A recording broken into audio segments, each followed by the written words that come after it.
Tahun 2022 adalah masa pemulihan dan transisi. Pemulihan dari pandemi menjadi endemi, serta dari WFH menjadi WFO secara penuh. Di penghujung tahun 2022 ini, kita menyadari bahwa telah melewati tahun yang penuh dinamika dengan tetap bersemangat bekerja dan berkinerja.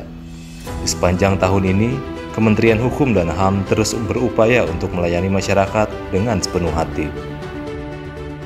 Termasuk di dalamnya Kantor Wilayah Kementerian Hukum dan HAM Banten yang merupakan perpanjangan tangan Kementerian Hukum dan HAM di wilayah, terus berupaya memberikan pelayanan terbaik bagi masyarakat. Dengan 19 satuan kerja di bawahnya, Kemenkumham Banten menjalankan peran pembinaan, monitoring, pengawasan, dan pengendalian guna memastikan kondisi dan situasi tetap kondusif sebagaimana mestinya.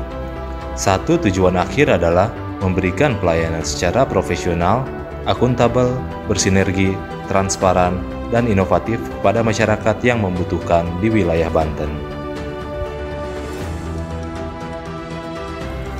Melalui 16 satuan kerja pemasyarakatan, sebanyak 10.130 orang dibina. Kemenkumham Banten memberikan pembinaan baik pembinaan kepribadian maupun kemandirian. Peran pembinaan menjadikan warga binaan dapat menyadari kesalahan, memperbaiki diri dan tidak mengulangi tindak pidana, sehingga dapat diterima kembali oleh lingkungan masyarakat. Melalui pembinaan kemandirian ini pula sebesar Rp182.920.265 PNBP didapatkan negara melalui hasil kegiatan kerja industri.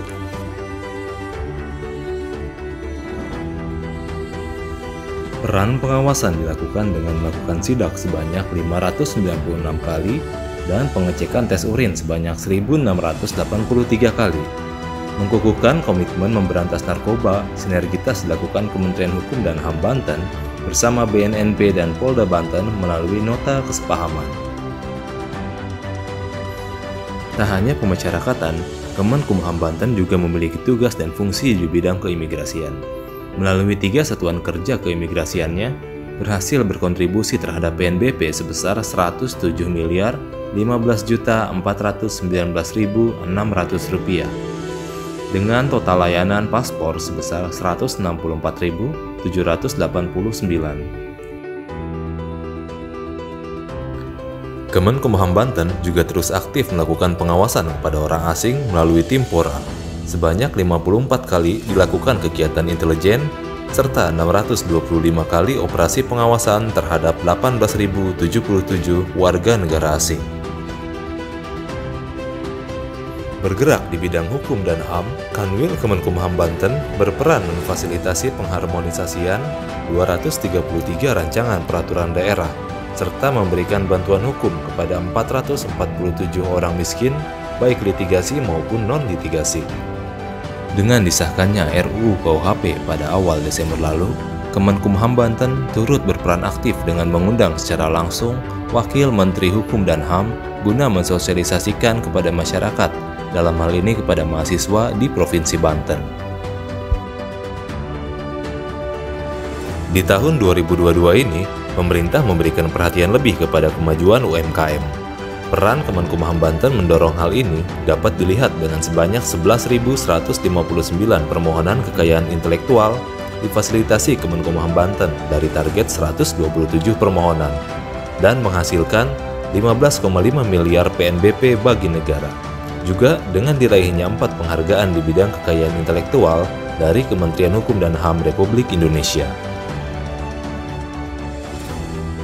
Kemenkumham Banten memberikan 1.263.340 layanan administrasi hukum umum dengan total PNBP sekitar Rp172,4 miliar.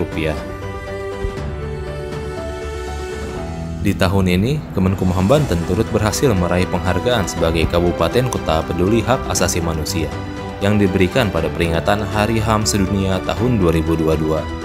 Dengan keberhasilan ini, PJ Gubernur Banten Al-Muktabar serta Kepala Kantor Wilayah Banten hadir menerima penghargaan. Tak hanya itu, berbagai penghargaan lain turut diraih. Kami berkomitmen memberikan keterbukaan informasi kepada publik. Komitmen ini diapresiasi dengan keberhasilan meraih predikat sebagai Badan Publik Informatif dengan nilai 90,05 yang diberikan oleh Komisi Informasi Provinsi Banten. Segala prestasi ini berhasil diraih dengan sumber daya manusia yang berkompeten dan bekerja secara profesional, akuntabel, sinergi, transparan, dan inovatif, serta bekerja secara tulus dan ikhlas. Kami juga berkomitmen mewujudkan sumber daya manusia 100% produktif dengan hadirnya inovasi M-Hukdis yang diharapkan memberikan peluang kepada ASN untuk perbaikan diri melalui program pelaksanaan Hukdis yang jelas dan terukur. Life is full of ups and downs. Begitu juga di tahun 2022 ini, bukan saja hal menyenangkan, namun juga hal yang menyedihkan terjadi. Seperti halnya musibah banjir yang terjadi di Kanwil Kemenkumham Banten di awal tahun, dan kesedihan yang menimpa saudara-saudara kita di Cianjur yang harus mengalami musibah gempa bumi. Kesedihan ini turut dirasakan oleh seluruh masyarakat Indonesia, termasuk di dalamnya seluruh jajaran Kemenkumham. Untuk itulah, guna meringankan sedikit beban saudara-saudara di Cianjur, Kemenkumham secara langsung datang dan memberikan bantuan sosial dalam tajuk Kumham Peduli Cianjur. Tahun 2022 mungkin akan segera berakhir, namun kinerja dan pencapaian Kemenkumham Banten tidaklah berakhir di sini. Menyongsong tahun 2023, Kemenkumham Banten akan terus bekerja dan berkinerja, mewujudkan Kementerian Hukum dan HAM semakin pasti dan berakhlak, dengan bekerja cepat, tepat, ikhlas, dan hasilnya akuntabel. Kemenkumham Banten semakin pasti jawara.